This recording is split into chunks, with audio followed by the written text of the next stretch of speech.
نحمده ونصلي ونسلم على رسوله الكريم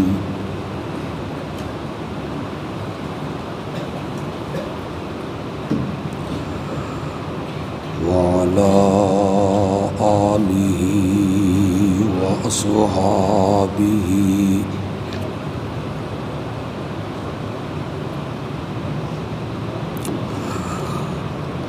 وعلى آله وأصحابه أجمعين.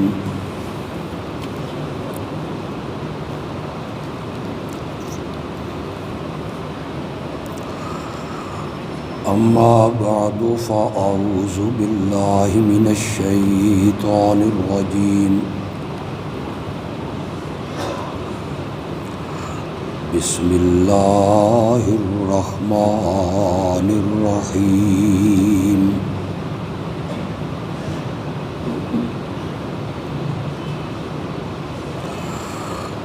يا أيها الذين آمنوا كتب عليكم الصيام كما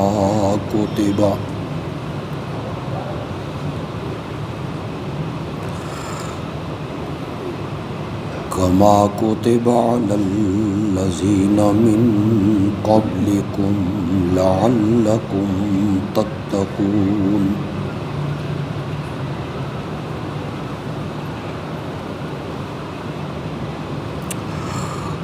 اللهم صل على محمد وعلى آل محمد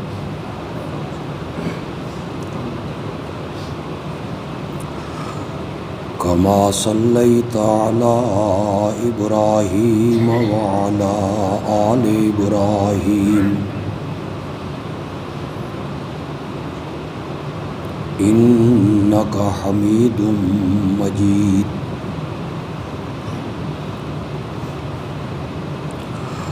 اللهم بارك على محمد وعلى آل محمد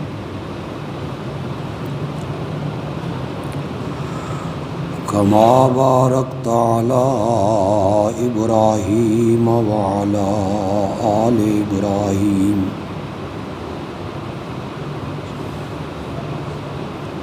إنك حميد مجيد.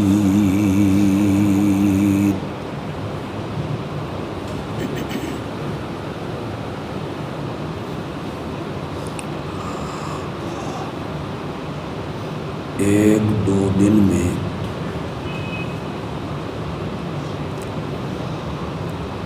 انشاءاللہ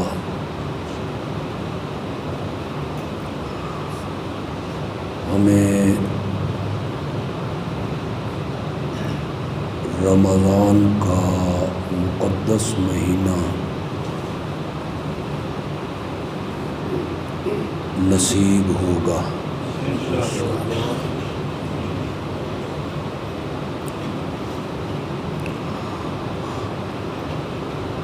اللہ ہم سب کو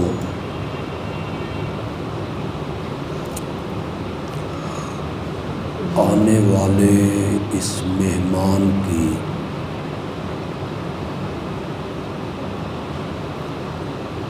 صحیح معنوں میں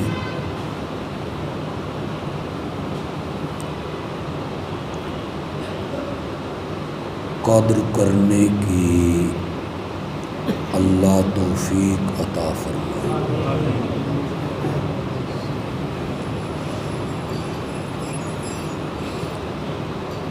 اس مہینے میں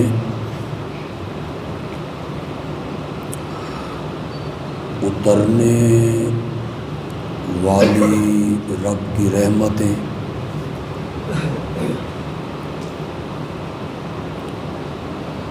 نازل ہونے والی برکتیں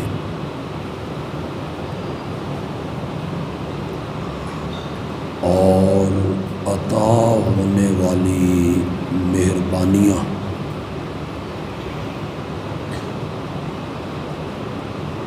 اللہ ہمیں ان سے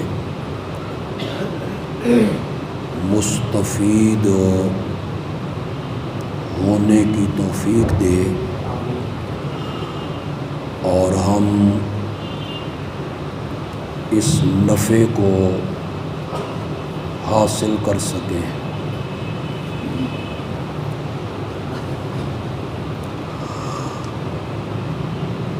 آج کے خطبے میں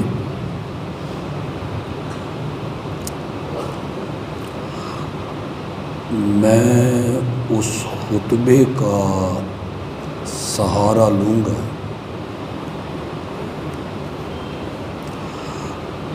جو امام الانبیاء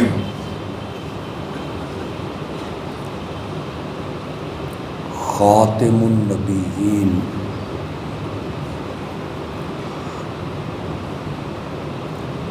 حضرت سیدنا محمد الرسول اللہ صلی اللہ علیہ وسلم نے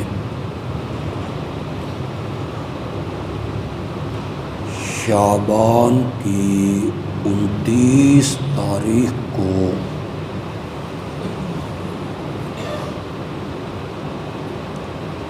صحابہ سے آپ نے وہ خطاب فرمایا۔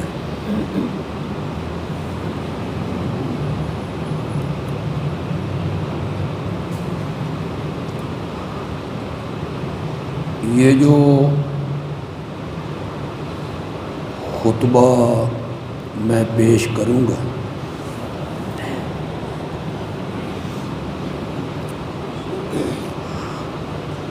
اس خطبے کا خطیب بھی اعلیٰ ہے،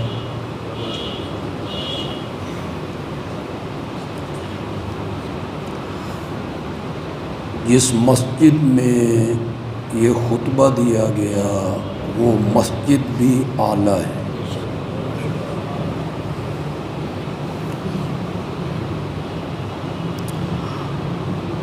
اور اس خطبے کو سننے والے جو لوگ تھے وہ بھی اعلیٰ تھے۔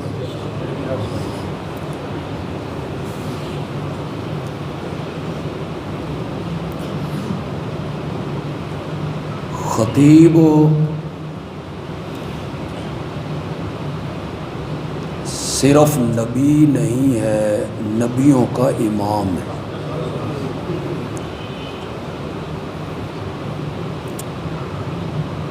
خطیب صرف نبی نہیں ہے، تمام نبیوں کا خاتم ہے۔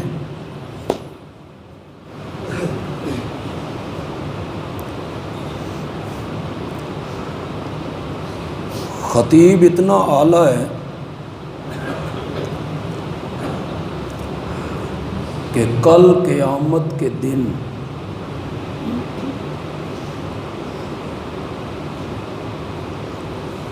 جب کوئی اللہ سے بات کرنے کی حامی نہیں بھرے گا،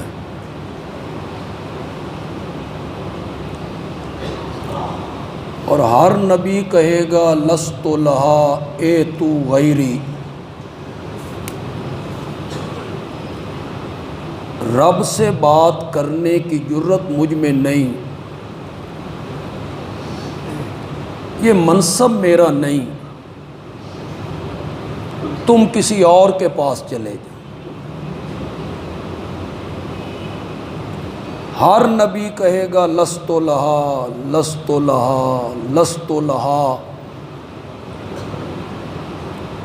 اور جس خطیب کی میں بات کر رہا ہوں وہ وہاں بھی کہے گا آنا لہا۔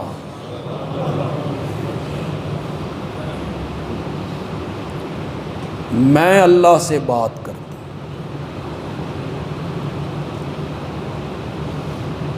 خطیب اتنا اعلیٰ ہے کہ وہ ساری مخلوقات کا سردار ہے۔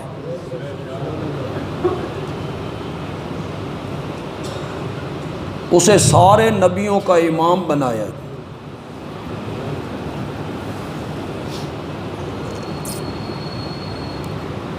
اور یہ جو خطبہ آپ نے شعبان کی 29 تاریخ کو دیا، اس خطبے کے سننے والے لوگ اتنے مقدس ہیں کہ وہ دامن نچوڑ دیں تو فرشتے وضو کرنے لگے۔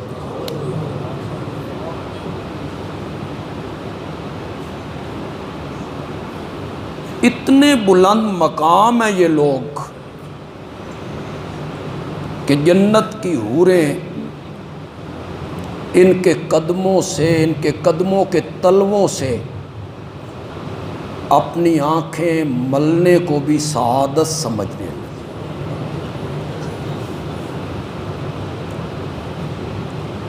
جنہیں رب نے اپنی رضا کی سند اسی دنیا میں دی، رضی اللہ عنہم ورضوا عنہ، اور جنت کے پروانے، جنت کی سندیں اللہ نے ان کے ہاتھ میں تھمائیں، کہا اعد لہم جنات تجری تحتہا الانہار، میں نے جنت تیرے یاروں کے لیے سجا کے رکھی۔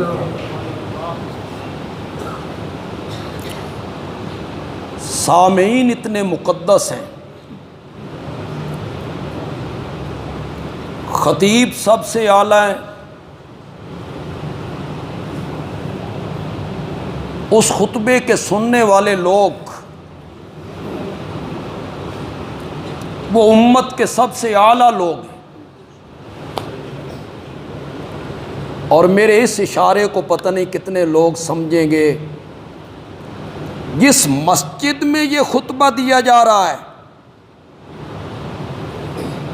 اس مسجد کے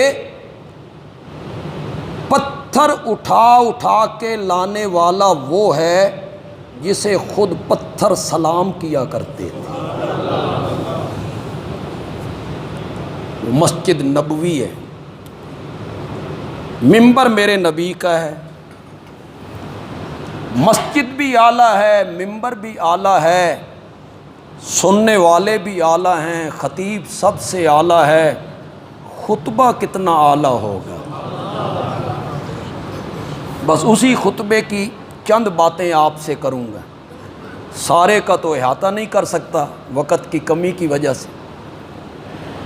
میرے آقا نے فرمایا ایھا الناس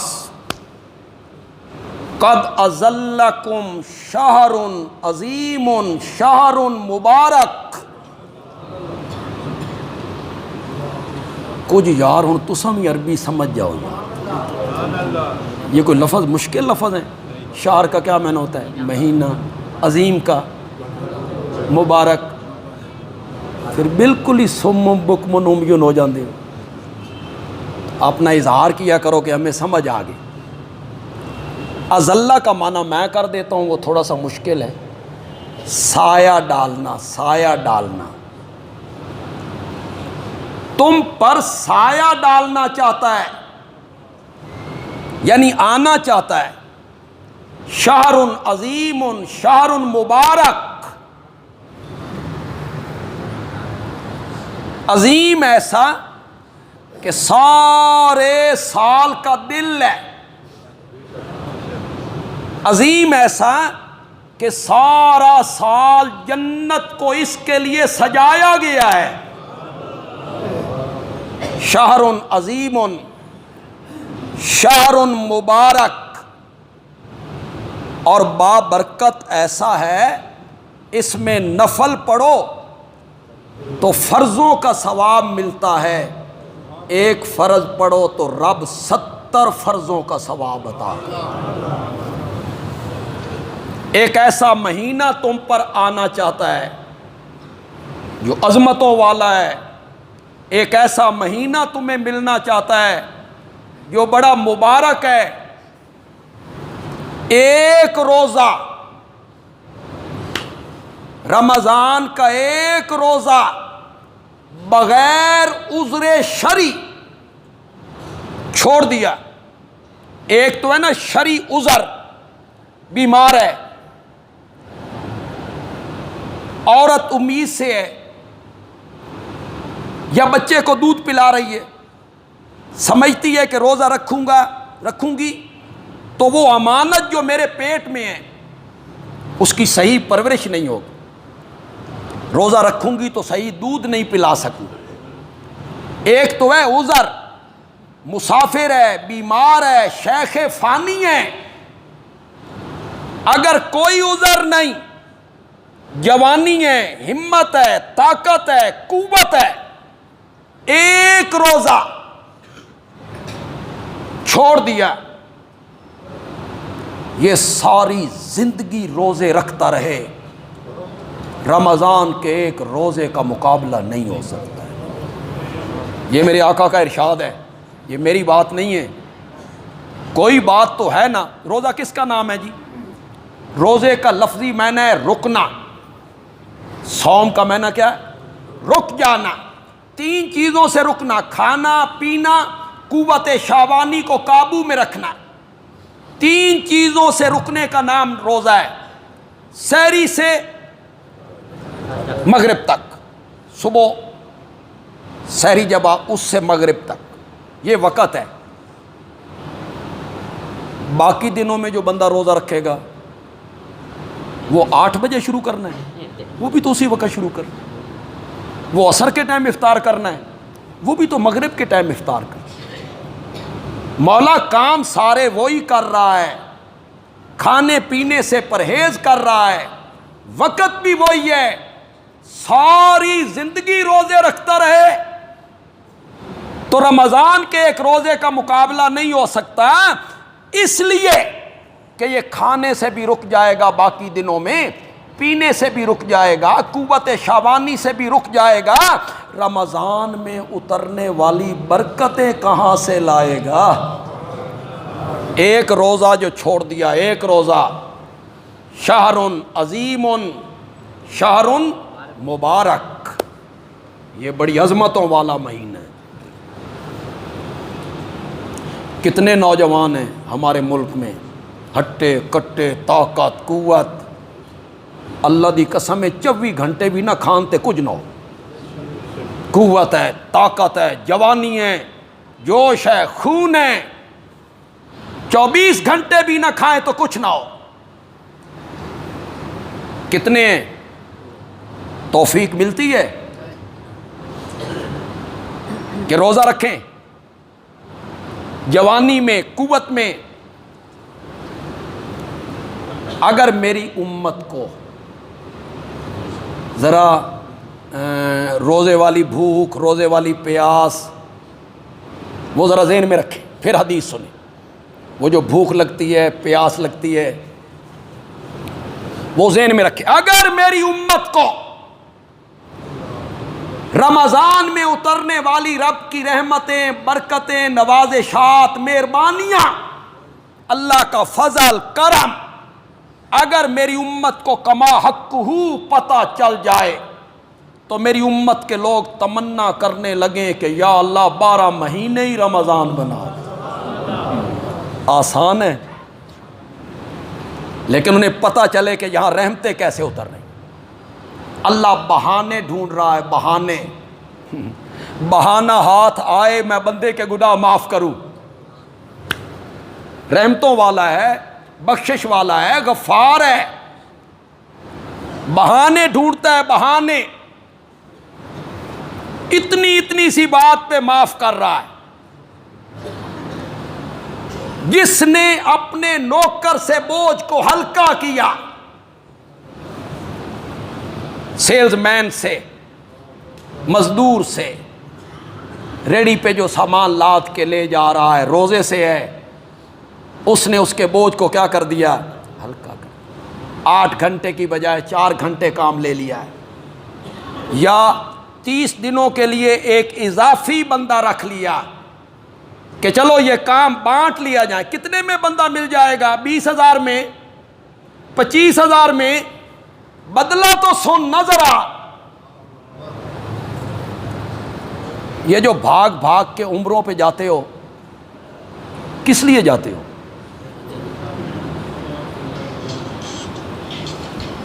یہ جو جاتے ہو عمرے پہ کس لیے؟ یہی ہے نا اللہ معاف کر دے. وہاں جا کے روئیں گے، غلاف کعبہ کو پکڑیں گے، مطاف میں بیٹھیں گے، وہاں رحمتیں اترتی، یہی ہے نا. کوئی درد دل سے معافی مانگے تو جو رب بیت اللہ میں ہے وہ یہیں بھی ہے، یہاں بھی ہے. درد دل سے معافی تو مانگ. یہ تو نہیں ہے کہ میرے پاس وہاں آؤ تب میں معاف کروں. میں نے پچھلے جمعے ایک جملہ کہا تھا، پتہ نہیں آپ کو یاد ہے کہ نہیں. سخی دو قسم کے ہوتے ہیں، سخی دو قسم کے ہوتے ہیں. ایک سخی وہ ہیں جو گھر بلا کے دیتے ہیں، ہمارے پاس آؤ ہم رمضان کا راشن دیں گے. اور ایک سخی وہ ہوتے ہیں جو گھر آ کے دیتے ہیں. وہ کہتے ہیں تمہاری عزت نفس ہے بھائی، ہمارے کوٹھی کے سامنے لائن نہ لگاؤ، عزت نفس مجروح ہوتی ہے، ہم چپکے سے تمہاری خدمت کر دیتی ہیں. ایک سخی وہ ہوتی ہیں جو گھر بلا کے دیتی ہیں، اور ایک سخی وہ ہوتی ہیں جو گھر آ کے دیتی ہیں. بیت اللہ سخی ہے، گھر بلا کے دیتا ہے. قرآن ایسا سخی ہے، گھر آ کے دیتا ہے.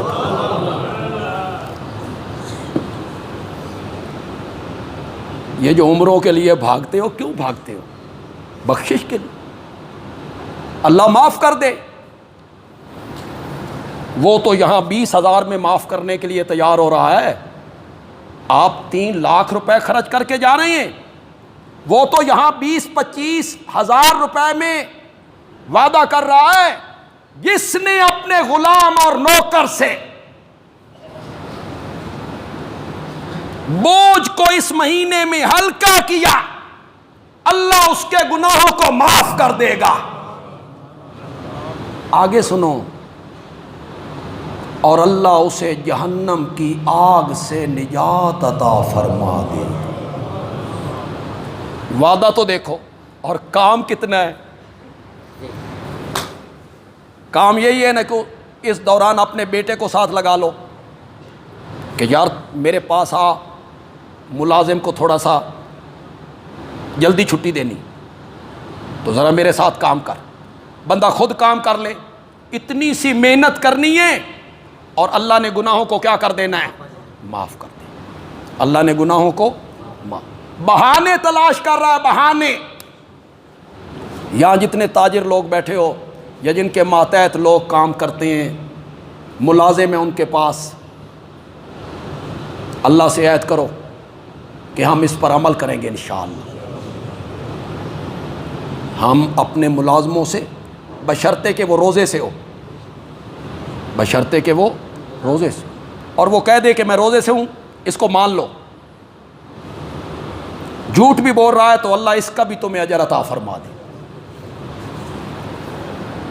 قد اذلکم شہر عظیم شہر مبارک فی لیلۃ خیر من الف شہر. جو مہینہ تم میں آنا چاہتا ہے اس میں ایک رات ایسی ہے خیر من الف شہر،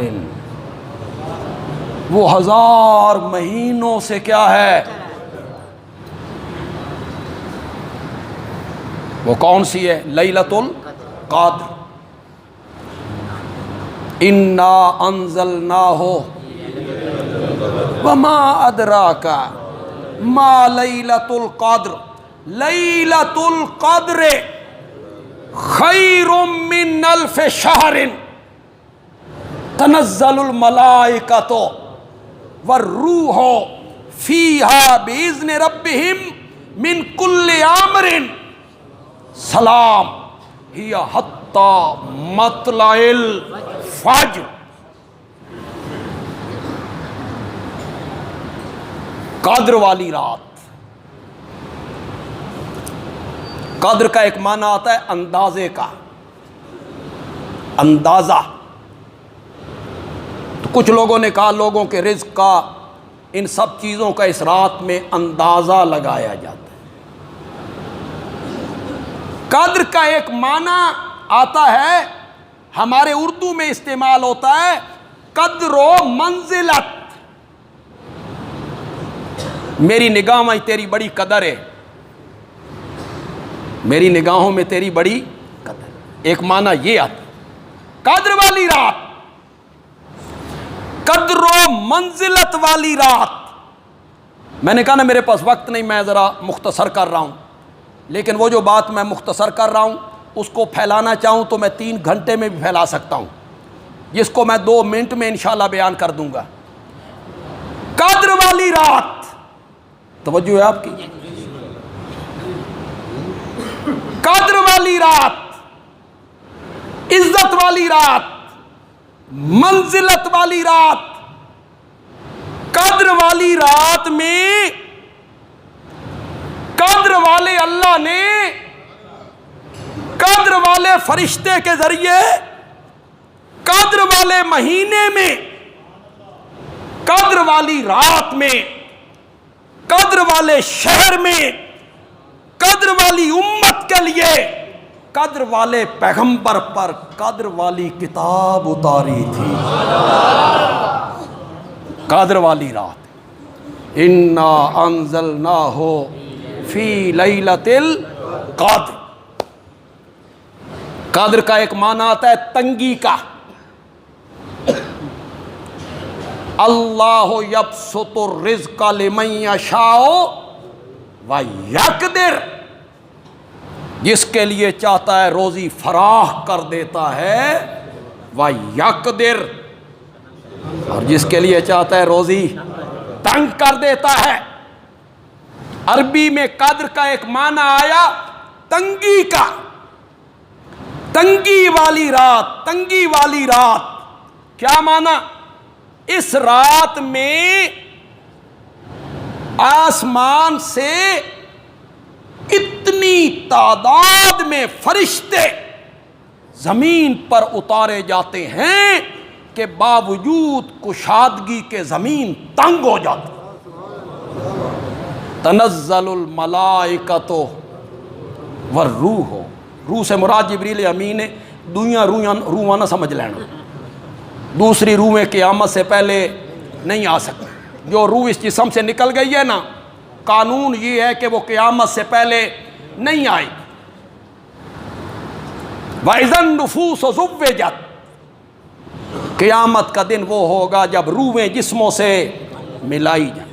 فَيُمْسِكُ الَّتِي قَضَىٰ عَلَيْهَا الْمَوْتِ، جس پر موت کا فیصلہ کرتے ہیں اس کی روح کو کیا کر لیتے ہیں؟ بند کر لیتے ہیں۔ یہاں روح سے مراد کون ہے؟ روح القدس، جبریل امین۔ فرشتے اترتے ہیں، فرشتے اترے ہیں، جبریل آیا ہے۔ بعض علماء نے لکھا کہ فرشتے جب پھرنے لگے نا زمین پہ، زمین تنگ ہو گئی ہے، اتنی تعداد میں اس رات میں فرشتے آئے ہیں۔ بعض خوش نصیب لوگ ایسے ہوتے ہیں جن سے فرشتے مصافحہ کرتے ہیں۔ اس کی علامت علماء نے یہ بتائی کہ خوف الہی سے جسم کے رونگٹے کھڑے ہو گئے، گناہوں کا تصور آیا، جہنم کا نقشہ سامنے آیا، یہ کانپنے لگا ڈر سے، خشیت سے، آنکھوں سے بے اختیار آنسو بہنے لگے۔ علماء کہتے ہیں یہ سمجھ لے کہ اس سے کسی فرشتے نے مصافحہ کر لیا ہے۔ لیلۃ القدر خیر من الف شہر، وہ ایک رات جو اس مہینے میں ہے وہ 1000 مہینوں سے کیا ہے؟ آپ نے محسوس کیا خیر کو اللہ نے مبہم رکھا ہے، خیر کو بیان نہیں کیا، اسے مبہم رکھ دیا۔ یہ نہیں کہا 2 گنا بہتر ہے، 3 گنا بہتر ہے، 1000 مہینے سے 100 گنا بہتر ہے، 1000 مہینے سے 1000 گنا بہتر ہے، 1000 مہینے سے 1,00,000 گنا بہتر ہے، 1000 مہینے سے کروڑ گنا بہتر ہے؟ نہیں کہا، اسے مبہم رکھا۔ اللہ بتانا چاہتے ہیں 1000 مہینے سے کتنی بہتر ہے یہ تم نہیں جانتے ہو، میں جانتا ہوں۔ میری طرف دیکھیں گے پھر نیند نہیں آئے گی آپ کو۔ لیلۃ القدر پڑھو یار، خیر من الف شہر۔ یہ جو ہند سے ہوتے ہیں نا، ہند سے 70 100 1000، یہ کثرت سے کنایا ہوتا ہے۔ کسی چیز کی کثرت کو بیان کرنا ہو نا تو ہم ہندسوں میں بیان کر دیتے ہیں، کبھی 70 کبھی 100 کبھی 1000۔ یہ ہمارے اردو میں بھی ہے، پنجابی میں بھی ہے۔ کوئی اکھڑ مزاج ہو، آپ اسے بار بار بات کریں، وہ نہ مانے تو آپ آخر تنگ آ کے کہتے ہیں تین 70 ویری نہیں آکھیا،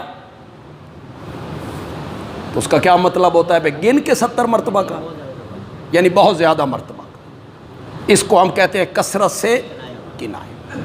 تو یہ بھی 1000 مہینے کی جو رب نے بات کی، یہ کثرت سے کیا ہے؟ کنایہ۔ بہت بہتر ہے۔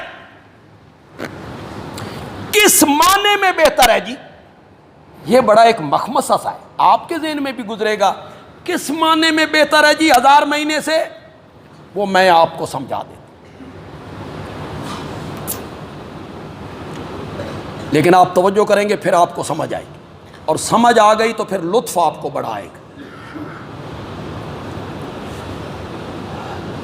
کوئی زمانہ تھا سفر ہوتے تھے اونٹوں پر،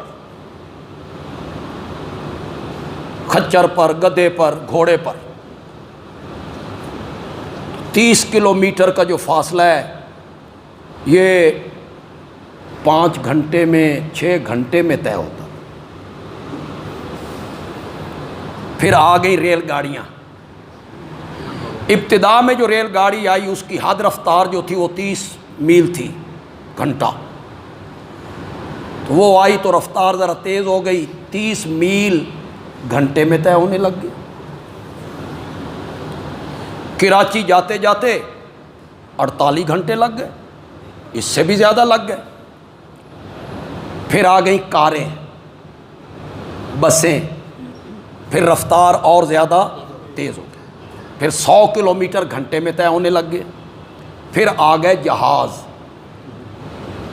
جب جہاز آئے، لاہور سے بیٹھے کراچی اترے 1 گھنٹہ، 48 گھنٹے کا سفر 1 گھنٹے۔ پھر جیٹ آ گئے، جنگی جہاز، وہ گھنٹوں کی بجائے منٹوں میں سفر طے ہونے لگ گیا۔ لاہور سے بیٹھے جدے اترے 4 گھنٹے۔ کسی زمانے میں لوگ پہنچتے تھے 20 دنوں میں۔ اونٹ کی رفتار تھی، پھر ریل گاڑی، پھر کار، پھر جہاز، پھر طیارے، جنگی طیارے، تو سفر جو ہے وہ جلدی طے ہونے لگ گیا۔ ہفتوں والا دنوں میں، دنوں والا گھنٹے میں، گھنٹے والا منٹوں میں۔ رب کہنا چاہتے ہیں پہلی امتیں میرے قرب کو حاصل کرنے کے لیے جو سفر 1000 مہینوں میں طے کیا کرتے تھے، یہ امت وہی سفر میرا قرب حاصل کرنے کے لیے 1 رات میں طے کرے گی۔ یہ معنی ہے لیلۃ القدر خیر من الف شہر۔ قرب الہی کا سفر طے کرنا، وہ 1000 مہینوں میں طے کرتے تھے، اور اس امت پہ مہربانی ہوئی، وہی سفر جو 1000 مہینوں میں طے ہوتا تھا قرب الہی کا، وہ سفر 1 رات میں بندہ طے کرنے کا۔ اسی خطبے میں آپ نے فرمایا یہ جو مہینہ تمہیں نصیب ہونے والا ہے، اولہ رحمۃ وأوسطہ مغفرۃ، وآخرہ عتق من النار. پھر تو سبحان اللہ نہیں نہ آکھے تو سمجھ نہیں ہے. اولہ 3 حصے میں تقسیم کیا. پہلے 10 دن رحمت کے، دوسرے 10 دن مغفرت کے، تیسرے 10 دن عتق من النار، جہنم سے.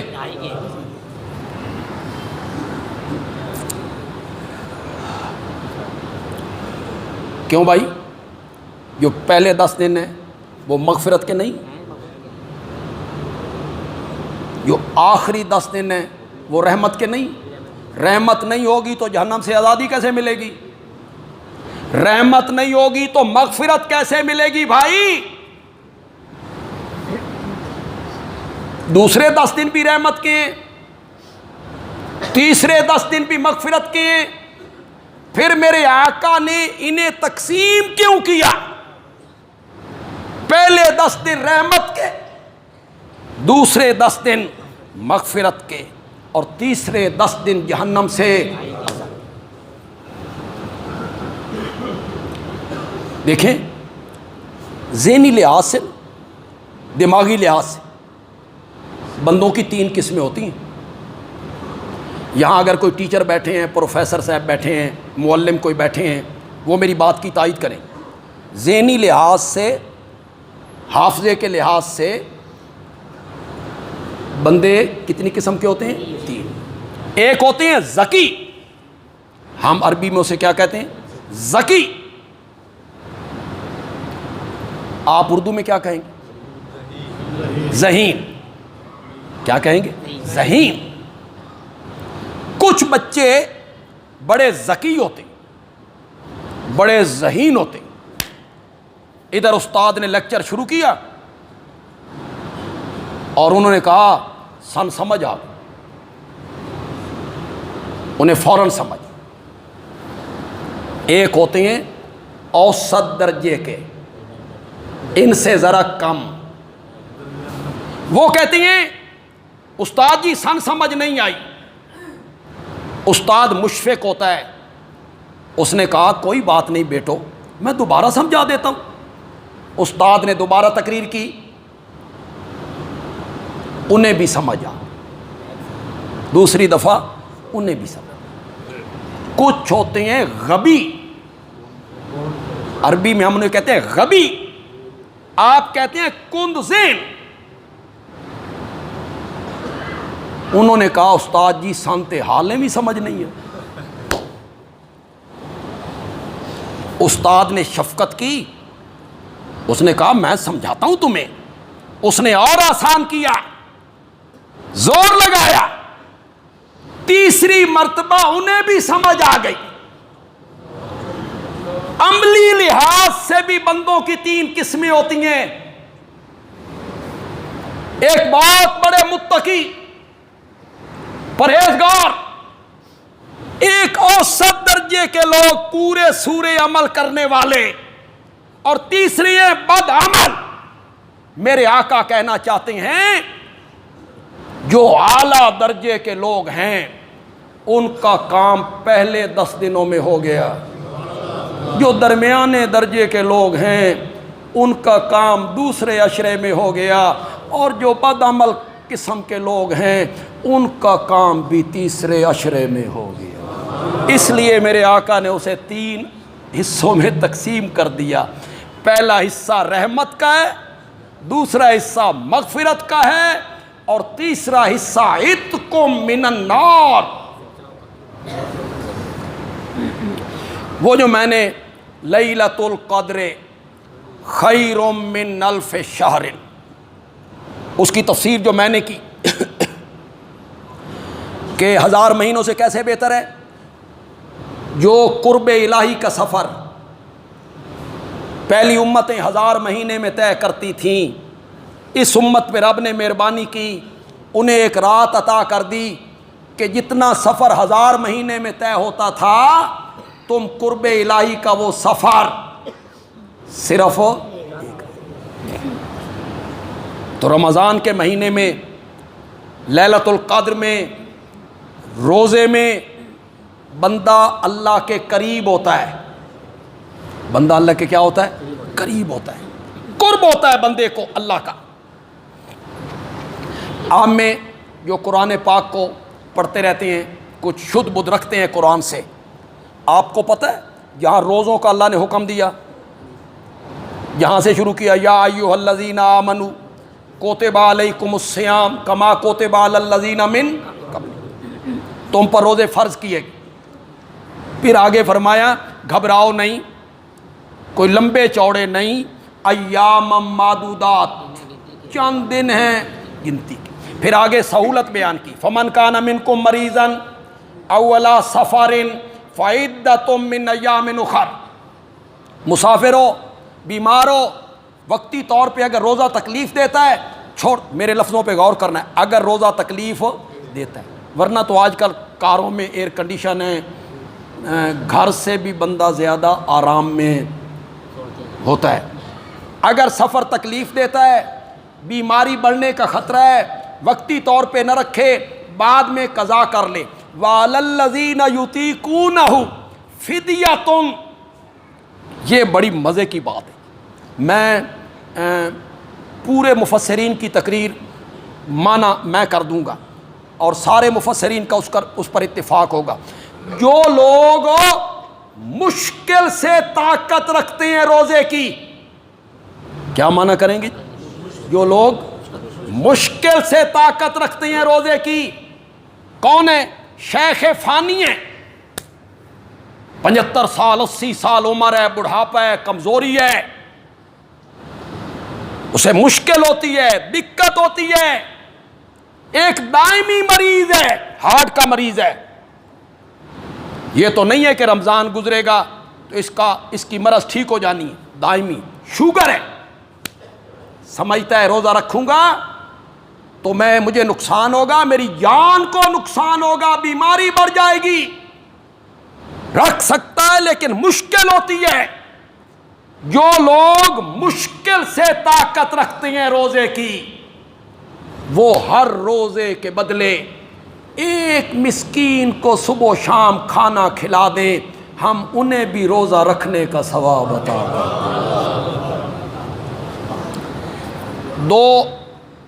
2 کلو آٹا فی دن، یہ فدیہ ہے۔ 60 کلو آٹا آپ کسی فقیر کو دیں، محتاج کو دیں، حاجت مند کو دیں، یہ آپ کے روزے کا کیا ہوگا؟ فدیہ ہو جائے۔ یہ مسئلہ بیان کیا۔ پھر اللہ نے فرمایا وہ جو میں نے تمہیں ایام معدودات کہا تھا وہ میں بتاتا ہوں وہ دن کون سے ہیں۔ فرمایا شہر رمضان الذی، وہ دن بھی بتا دی۔ اس کے بعد اللہ نے اعتکاف کے مسئلے بیان کیے۔ پہلے دور میں رات کے ٹائم آپ بیوی سے قربت نہیں کر سکتے تھے، اس کی اجازت دے دی کہ نہیں، رات کے ٹائم تمہیں قربت کرنے کی کیا ہے؟ اجازت۔ بعد میں بھی روزے کے مسائل، شروع میں بھی روزے کے مسائل، درمیان میں ایک آیت لائے اللہ۔ قرآن بڑی عجیب کتاب، اللہ اس کی سمجھ عطا کرے۔ شروع میں بھی روزے، آخر میں بھی روزے، درمیان میں ایک آیت آئی وَإِذَا سَأَلَكَ عِبَادِي أَنِّي فَإِنِّي قَرِيب، جب میرے بندے تجھ سے میرے بارے میں پوچھیں فَإِنِّي قَرِيب، تو میں کیا ہوں؟ قریب ہوں۔ اس سے جو پچھلی آیت ہے نا، اس میں اللہ کی بڑھائی کا بیان ہے، وَلِتُكَبِّرُ اللَّهَ، یہ میری بات غور سے سننا، وَلِتُكَبِّرُ اللَّهَ، اللہ کی کبریائی، اللہ اکبر جو ہوا، اللہ الکبیر جو ہوا، وہ آیت آئی۔ کچھ لوگوں کے دل میں آیا، ہم دنیا کے بڑے لوگوں کو دیکھتے ہیں، چودھری اور سردار اور ملک اور خوانین، وہ غریبوں کے سلام کا جواب بھی نہیں دیتے، سر ہلا دیتے ہیں، وہ بھی مشکل سے، غریب کو کوئی نہیں دیکھتا، اور وہ تو اللہ اکبر ہے، اس سے تو بڑا کائنات میں کوئی نہیں، وہ کہاں ہے؟ ہماری بات سنے گا؟ اللہ نے کہا انی قریب اجیب دعوت الداع اذا دعان، جب بھی کوئی پکارنے والا مجھے پکارتا ہے میں اس کی پکاروں کا جواب دیا کرتا ہوں۔ اس آیت کو درمیان میں لائے، انی قریب کہ میں کیا ہوں؟ قریب ہوں۔ اللہ بتانا چاہتے ہیں کہ یہ جو رمضان ہے اور یہ جو روزہ ہے یہ قرب الہی کا ذریعہ ہے۔ روزے کے ذریعے بندہ اللہ کے کیا ہوتا ہے؟ قریب۔ نہیں سمجھ آئی تو میں آپ کو سمجھا دیتا ہوں۔ ایک مزدور ہے، روزے دار ہے، سارا دن کام کیا، پسینے میں شرابور ہے، پیاس نے ستایا، زبان خشک ہو گئی، سانس آنا مشکل ہو رہا ہے، بھوک بھی لگی ہے، گھر آیا کمرہ بند ہے، دیکھنے والا کوئی نہیں، روکنے والا کوئی نہیں، سامنے پڑے ہوئے ہیں ماکولات، مشروبات، طرح طرح کی کھانے کی چیزیں، طرح طرح کی پینے کی چیزیں سامنے ہیں میز پر۔ کھائے گا؟ پیے گا؟ کیوں نہیں پی رہا؟ کیوں نہیں کھا رہا؟ اس کا نظریہ یہ ہے کہ جو رب مجھے بازار میں اور سڑکوں پہ دیکھ رہا تھا وہ رب مجھے بند کمروں میں بھی دیکھ رہا ہے۔ یہ اللہ کے قریب خوف اس کے دل میں آ گیا ہے، اللہ کا ڈر اس کے دل میں آ گیا ہے۔ روزہ قرب الہی کا کیا ہے؟ ذریعہ ہے۔ روزے کے ذریعے بندہ اللہ کے کیا ہوتا ہے؟ ایک حدیث میں اکثر آپ کو سناتا ہوں، آپ نے سنی، علماء سے آپ سنتے بھی، لیکن اس کا جو مفہوم میں بیان کروں گا وہ مفہوم سن کے آپ کو انشاءاللہ لطف آ جائے۔ میرے آقا نے فرمایا لَخَلُوفُ فَمِ الصَّائِمِ اطیب عند اللہ من ریح المسک۔ اور مسک آپ نہیں سمجھتے؟ نہیں، کستوری۔ مسک کا کیا میں نے؟ کستوری۔ روزے دار کے منہ سے آنے والی بو روزے دار کے منہ سے آنے والی بو اللہ کہتے ہیں مجھے کستوری سے زیادہ اچھی لگتی ہے۔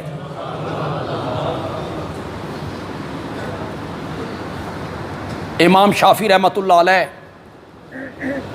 اہل سنت کے بہت بڑے امام ہیں، بہت عظیم آدمی ہیں، علم میں ان کا بڑا اعلیٰ مقام ہے۔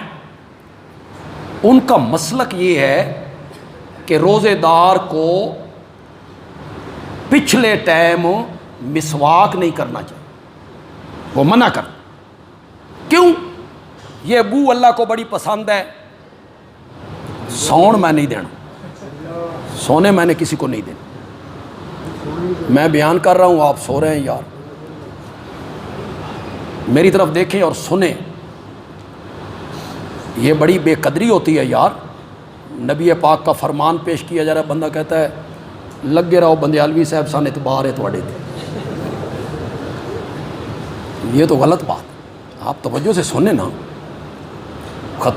خطیب کے ذہن میں جو مضامین ہوتے ہیں وہ بھی نکل جاتے ہیں آپ کی اس سستی کی وجہ سے۔ طلب پیدا ہو تو پھر مضامین اترتے ہیں۔ بچہ جب تک روئے نہیں تو ماں کے سینے میں دودھ بھی نہیں اترتا، روتا ہے تو اترتا ہے۔ لوگوں کی طلب ہوتی ہے تو خطیب کے ذہن میں مضامین آتے ہیں، نہیں تو جڑی تواڈی حالت ہے نا یہ پہلے بھی نکل جاندے ہیں، آگے آگے بیٹھ جاتے ہو، پھر یوں یوں یوں کرنے لگ جاتے ہو۔ تواڈے واسطے میں چارپائیاں نہ بنائی اتھے باہر، اتھے آ کے ستے کرو بھائی، ٹھہر جا یار، ٹھہر جا ٹھہر۔ امام شافعی کہتے ہیں مسواک نہیں کرنا چاہیے روزے دار کو۔ کیوں؟ یہ بو اللہ کو پسند ہے، مسواک کرنے سے بو ختم ہو جائے گی۔ یہ امام شافعی کا مسئلہ۔ فقہ میں، فقاہت میں، ذہانت میں فطانت میں، علم میں امام ابو حنیفہ کا کوئی جواب نہیں، کوئی جواب نہیں۔ انتہائی درجے کی فقاہت ہے، ذہانت اور متانت، فہم، دین کا فہم۔ امام صاحب کہتے ہیں یہ بو منہ میں نہیں پیدا ہوتی، پچھلے ٹائم معدہ خالی ہوتا ہے، یہ بو کہاں سے اٹھتی ہے؟ اس کا مسواک سے کیا تعلق ہے؟ منہ میں یہ پیدا ہی نہیں ہو رہی، یہ اٹھ رہی ہے خلو معدہ، معدہ خالی ہوا عصر کے ٹائم، پھر وہاں سے یہ بو اٹھی، منہ میں آنے لگی۔ اللہ کہتے ہیں یہ بو مجھے کستوری سے زیادہ پسند ہے۔ ایک حدیث اس کی تائید کرتی ہے، علماء نے اس پر اس کی تائید میں اس کو پیش کیا۔ اس کا معنی یہ ہے کہ قیامت کے دن جب روزے دار قبروں سے اٹھائے جائیں گے تو ان کے منہ سے کستوری کی خوشبوئیں آ رہی ہوں گی۔ یہ معنی اس کا، لوگ پہچان جائیں گے کہ یہ روزے دار ہیں، ان کے منہ سے کستوری کی خوشبو آ رہی۔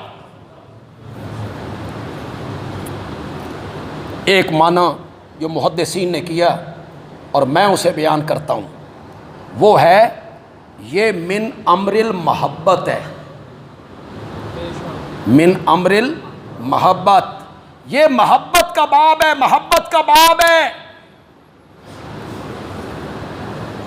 محبوب کے عیب محب کو ہنر لگتے ہیں۔ کبھی آپ نے دیکھا سچا عاشق، سچا محب محبوب کے عیب تلاش کرے؟ وہ عیبوں کو بھی خوبی کہے گا۔ کیوں؟ اس کے ذہن میں اس محبوب کے لیے محبت ہے، پیار ہے، پیار۔ یہ من امر المحبت ہے، محبت کا باب ہے۔ محبوب کے عیب محب کو ہنر لگتے ہیں۔ اللہ کہنا چاہتی ہیں جس نے روزہ رکھا میں اس نال پیار پا لیا، میں نے اس سے محبت کرنی شروع کر دی۔ روزہ رکھنے والا میرا محبوب بن گیا ہے، محبوب بن گیا ہے، محبوب بن گیا ہے، وہ میرا پیارا ہے۔ اس کے منہ سے آتی تو بو ہے، مجھے لگتی خوشبو ہے۔ لا خلوف فم الصائم اطیب عند اللہ من ریح المسک۔ اسی لیے کہا گیا، اللہ نے کہا الصوم لی وَأَنَا أَجْزِي بِهِ، روزہ خاص میرے لیے ہے اور میں خود روزے کا بدلہ دوں گا۔ اللہ اکبر، اللہ اکبر۔ نمازی آئیں گے، اللہ تعالیٰ فرشتوں سے کہیں گے ان کو بدلہ دے دو۔ حاجی آئیں گے، اللہ فرشتوں سے کہیں گے ان کو بدلہ دے دو۔ زکوٰۃ، عشر، خیرات سارے آئیں گے، اللہ فرشتوں کے ذریعے بدلہ دلواتے جائیں گے، دلواتے جائیں گے۔ روزے دار آئے گا نا، اللہ فرمائیں گے ہٹ جاؤ پیچھے، روزہ خاص میرے لیے ہے، بدلہ بھی میں اپنے ہاتھوں سے ادا کروں۔ الصوم لی وانا اجزی بہ، روزہ خاص میرے لیے ہے اور میں خود روزے کا بدلہ دوں گا۔ یہ جو حدیث کی ہماری کتابیں ہیں ان پہ زبریں زیریں کو نہیں ہوتی نہ، کچھ چھپی ہوں گی آپ لوگوں کے لیے جو ہمارے طالب علم پڑھتے ہیں، کوئی زبریں زیریں نہیں ہیں۔ یہ کس زور پہ پڑھتے ہیں؟ گرامر کی زور سے پڑھتے ہیں۔ انہیں پتہ ہو یہاں معلوم پڑھنا ہے، مجہول پڑھنا ہے، امر ہے، نہی ہے، اسم تفضیل ہے، اسم ظرف ہے، معروف ہے، انہیں پتہ ہوتا ہے، اس کے زور سے یہ پڑھتی۔ شروع میں قرآن پہ بھی زبریں زیریں نہیں تھیں، یہ حجاج ابن یوسف نے لگوائیں۔ کہہ دو کس نے لگوائیں؟ زور سے پڑھو، اور جس کو گالیاں نکالتے رہتے ہو، یہ اس کا احسان ہے حجاج ابن یوسف کا احسان ہے، بس آنکھیں بند کر کے گالیاں نکالتے رہتے ہو، پروپیگنڈے کے شکار ہو کر تمہارے حکمرانوں نے مسلمان بیٹیاں امریکہ کے ہاتھوں فروخت کیں، تمہارے حکمرانوں نے جن کے گیت گاتے ہو مسلمان بیٹیاں ڈالر لے کر امریکہ کے ہاتھوں فروخت کیں، اور حجاج ابن یوسف نے سندھ کی ایک مظلوم عورت کی فریاد کو سن کر اپنے بھتیجے کو لشکر دے کر سندھ بھیج دیا تھا۔ محمد ابن قاسم کو کس نے بھیجا تھا؟ حجاج ابن یوسف نے بھیجا۔ یہ زبریں زیریں حدیث کی کتابوں پر نہیں ہیں، اگر ہم اس حدیث کو مجہول پڑھ لیں تو معنی بڑا خوبصورت بنتا ہے۔ الصوم لی وانا اجزا بہ، عجزی اب میں نے نہیں پڑھا، عجزی کی جگہ میں نے کیا پڑھا؟ اجزا۔ معنی یہ ہوگا ہر عمل کا بدلہ جنت کی صورت میں، ہر عمل کا بدلہ نعمتوں کی صورت میں، اور جب روزے دار آئے گا اللہ کہیں گے روزہ خاص میرے لیے ہے، تیرا بدلہ جنت کی صورت میں نہیں ہے، میں خود تیرا بدلہ ہوں۔ اس کو نہیں سمجھو گے یار، اس کو نہیں سمجھو گے جبل، جس سے وہ آپ ہی فرمائیں کہ ہم تیرے ہیں، جس سے وہ آپ ہی فرمائیں کہ ہم تیرے ہیں، اپنی آہوں میں یہ تاثیر کہاں سے لاؤں؟ اللہ کہیں گے میں جو تیرا ہوں۔ اب اس سے بڑا کوئی اجر ہو سکتا ہے؟ اس سے بڑا کوئی نام ہو سکتا ہے؟ انشاءاللہ ایک دو دن میں رمضان مبارک ہمیں نصیب ہوگا انشاءاللہ۔ رمضان میں عصر کی نماز کے بعد ہم دورے